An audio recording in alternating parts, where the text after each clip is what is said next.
हमें उपहार में नहीं मिली है। इसके लिए एक लंबी यात्रा करनी पड़ी है, आजादी की यात्रा।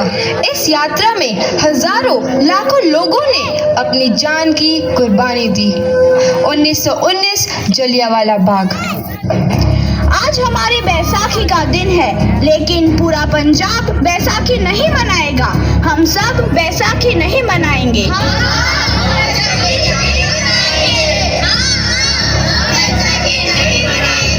जब तक हम अंग्रेजों को भारत से बाहर नहीं निकाल देते, पूरा पंजाब बैसाखी नहीं मनाएगा। अच्छा, तो तुम सब हमारा विरोध करता है। भाग जाओ यहाँ से, इसका अंजाम बहुत ही बुरा होगा। हम नहीं जाएंगे, तुम लोग जाओगे। हमें नहीं, तुमको भारत से भागना होगा। Soldiers fire!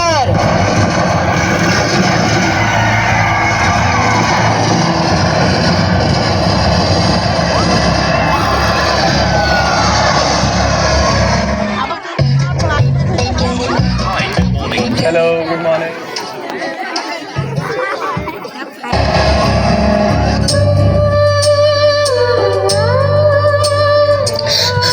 ये जमीन हमारी, ये धरती हमारी, ये खेत हमारे। अभी थोड़ी देर पहले हमारी ये फसलें लहरा रही थी, पर इन अंग्रेजों ने हमारी फसलें बर्बाद कर दी। इन अंग्रेजों ने एक ही झटके में इन सब फसलों को काट दिया। अंग्रेजों, तुम्हारे इस अत्याचार से हम डरेंगे नहीं। इस अत्याचार का बदला लेकर रहेंगे। हम आजादी लेकर रहेंगे। जलियांवाला बाग हर हिंदुस्तानी की आंख नम कर गया। इस कांड में कितने मासूमों की आहुति चढ़ गई। इतनी हैवानियत से इंसानियत कत्ल कर दी गई। जलियांवाला बाग के हत्याकांड ने आजादी की आग में घी देने का काम किया। मासूम औरतों, बच्चों की दर्द भरी चीखें और सिसकियां इनकलाब का गूंज बनकर उभरी। लाला लाजपत राय, भगत सिंह, राजगुरु, सुखदेव सरीखे क्रांतिकारियों ने भारत की इस जमीन से विदेशी दरिंदों को निकाल फेंकने के मंसूबे मजबूत कर लिए। 8 अप्रैल 1929 लाला लाजपत राय के नेतृत्व में साइमन कमीशन के खिलाफ एक भारी जुलूस निकाला गया। Simon commission, Simon commission, Simon commission, Simon commission, Simon commission, Simon commission, Simon commission, Simon commission, Simon commission. बेवकूफ इंडियंस, तुमको हमारी बात समझ में नहीं आती। Stop this. साइमन कमीशन नहीं मानता। आई से स्टॉप दिस। लाला जी, आप आगे बढ़ो, हम आपके साथ हैं। लाला जी, संघर्ष करो, हम आपके साथ हैं। लाला जी, संघर्ष करो, हम आपके साथ हैं। लाठीचार्ज करो!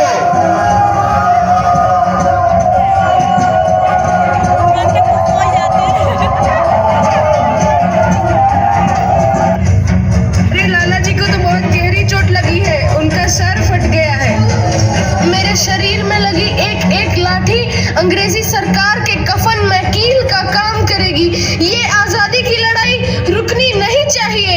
ये जिम्मेदारी मैं तुम सबको सौंप कर जा रहा हूँ।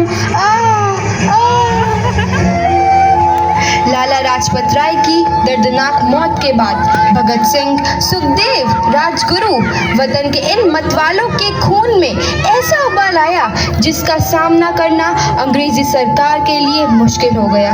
अंग्रेजों को करारा जवाब देने के लिए स्कॉट और सैंडर्स को मारने की रूपरेखा रची गई।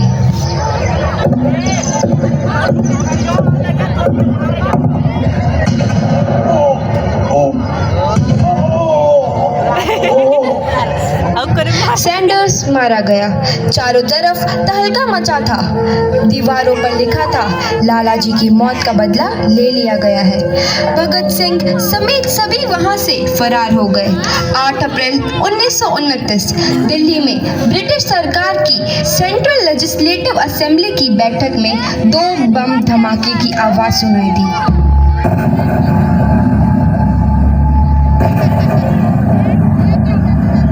धमाकों ने अंग्रेजी हुकूमत को हिलाकर रख दिया। इस घटना को अंजाम देने वाले भगत सिंह, राजगुरु और सुखदेव ने अपने आप को अंग्रेजों के हवाले कर दिया। 1930 को अदालत ने अपना फैसला सुनाया। मुलजिम भगत सिंह, मुलजिम राजगुरु, मुलजिम सुखदेव को दफा 121 और दफा 302 के तहत ये अदालत तीनों को मुजरिम करार देती है और इस गुस्ताखी के लिए ये अदालत इन तीनों को सजाए मौत की सजा सुनाती है। सरफरोशी की तमन्ना अब हमारे दिल में है, देखना है जोर कितना बाजुए कातिल में है।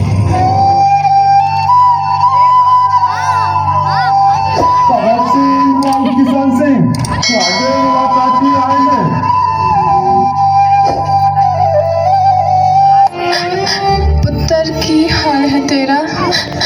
मैं चंगा हूँ माँ, फिक्र करने की कोई गल नहीं। पुत्र, मेरा दिल तेरी तरह पत्थर दिल नहीं होगा। तेरी ये गला सुन के मेरा कलेजा फटे जा रहा है। माँ, मेरा दिल कोई पत्थर जैसा नहीं है, एक वतन परस्त का दिल है जो मेरे देश प्रेम के जज्बे को ताकत देता है। बेटा, मेरा लाल। माँ, आज मेरी तपस्या पूरी होने जा रही है। जे तू रोई तो मैनू तकलीफ होइया। सोच, तेरा पुत्र आज शादी करने वास्ते जा रहा है। फर्क केवल इतना है, वो घोड़ी पर नहीं फांसी पर चढ़ने वास्ते जा रहा है। आज तू क्रांतिकारी की माँ है, कल तू एक शहीद की माँ होगी। माँ, पुत्र भगत, तू इतनी छोटी उम्र में हम सबको छोड़ के चला जाएगा। तूने जिंदगी में देखा ही क्या है पुत्र? मैंने अपनी माँ देखी है जिसने मुझे एक ही बात बताई है कि बेटे, अपने देश के लिए एक बार मरना 100 बार जन्म लेने के बराबर होता है। अच्छा माँ, अब आशीर्वाद दे, आखिरी बार विदाई लेने का समय आ गया है। भगत, मेरे लाल।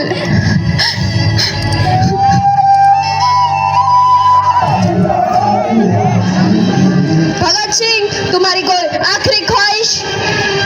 हमारे हाथ खोल दिए जाए। हम तीनों दोस्त एक दूसरे से गले मिलना चाहते हैं। उनके हाथ खोल दिए जाए।